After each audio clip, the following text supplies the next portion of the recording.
এরপর তারাগোটা সর্বাবলম্বনে মেঘ মৃদু ডাকে। যারা অংশ নেবে তারা মঞ্চের পাশেই অপেক্ষা করো।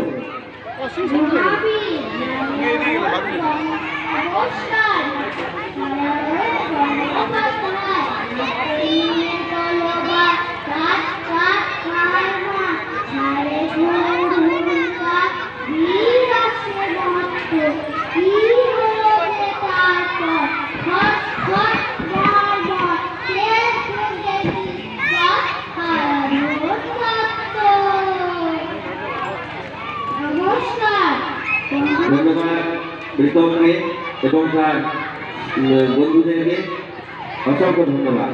তোমাদের উজ্জ্বল ভবিষ্যৎ কামনা করব।